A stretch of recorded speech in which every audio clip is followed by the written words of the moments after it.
بدکردار مرد اور عورت کی سب سے بڑی نشانی یہ ہے کہ وہ رشتوں کی پہچان بھول جاتے ہیں۔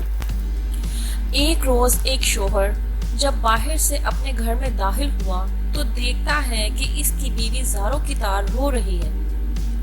رونے کا جب سبب دریافت کیا تو بیوی کہنے لگی، ہمارے گھر کے پیڑ پر بیٹھنے والے پرندے بسا اوقات مجھے بلا شرعی حجاب اور بغیر پردے کے دیکھتے ہیں، تو مجھے ڈر لگتا ہے کہ کہیں اس میں اللہ کی معصیت اور گناہ کا ارتکاب نہ ہوتا ہو،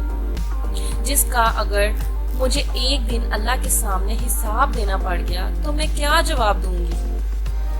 بس یہی سوچ کر اور اسی خوف سے میں رو رہی ہوں۔ بظاہر اتنی نیک اور دینی جذبات سے لبریز بیوی کا یہ جواب سن کر شوہر بہت خوش ہوا اور اس کی اس درجہ پاک دامنی، پاکیزگی اور جذب خدا ترسی کو دیکھتے ہوئے عالم بخودی میں فوراً اس کا ماتھا چوما اور اسی وقت کلہاڑی لے کر گھر کے پیڑ کو کاٹ کر باہر پھینک دیا۔ اس واقعے کے ایک ہی ہفتے بعد ایک روز وہ شوہر اپنے کام سے جلدی فارغ ہو کر اپنے نارمل وقت سے کچھ پہلے ہی گھر آ گیا تو کیا دیکھتا ہے کہ اس کی وہی پارسا بیوی اپنی عاشق کی باہوں میں لیٹی ہوئی سو رہی ہے۔ یہ ناقابل یقین دل ہراش منظر دیکھ کر اس نے مزید کچھ نہیں کیا،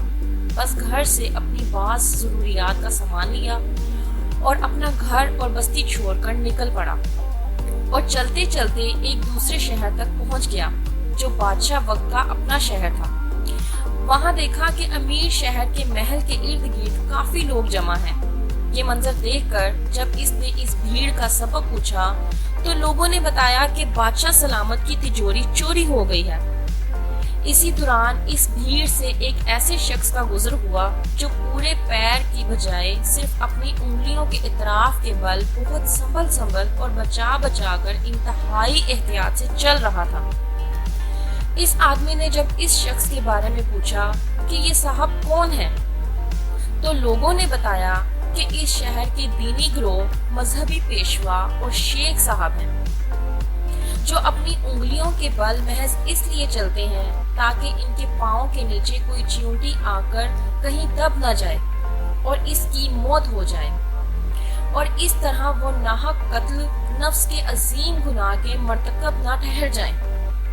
شیخ صاحب کے متعلق لوگوں کا یہ جواب سن کر اس آدمی نے فوراً اور برجستہ کہا،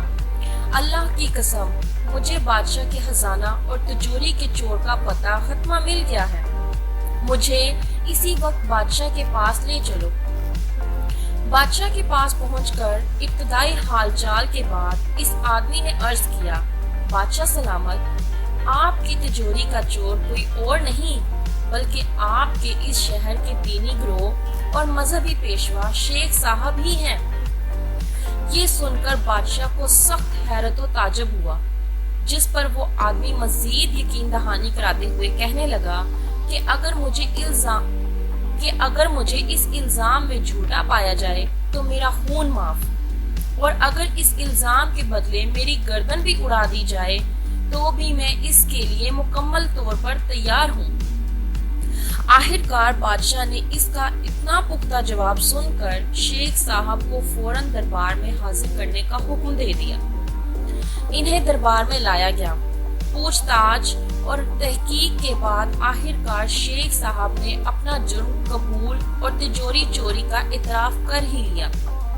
شیخ کے اقرار جرم کے بعد بادشاہ اس شخص سے کہنے لگا، تم یہ بتاؤ کہ آخر تم کو کیسے پتا چلا کہ چور یہی شیخ صاحب ہیں،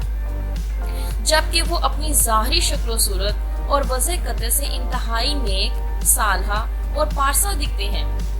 بادشاہ کے اس سوال کا جو قیمتی جواب اس آدمی نے اپنے سابقہ تجربات کی روشنی میں دیا، وہ جواب یہ تھا کہ جب بھی اظہار پارسائی میں مبالغہ آرائی ہو رہی ہو اور جہاں بھی نیکی اور فضائل کے بیان میں حد سے زیادہ دکھاوا نظر آئے تو آپ فوراً سمجھ لیں کہ وہاں ضرور کسی بڑے جرم اور گناہ کو چھپانے کی کوشش ہو رہی ہے۔ سچ ہے کہ صرف لباس پارسائی سے شرافت نہیں آ سکتی، شرافت نفس میں ہوگی تو انسان پارسا ہوگا۔ کردار کو کپڑوں میں چھپا رکھا ہے تو نے، کپڑوں کی طرح تو تیرا کردار نہیں ہے۔ اللہ رب العزت ہم سب کو ظاہر کے ساتھ ساتھ اپنے باطن کو بھی سنوارنے کی نیک توفیق نیز ہمیشہ سچی پارسائی اور حقیقی تقوی نصیب فرمائے۔ آمین یا رب العالمین۔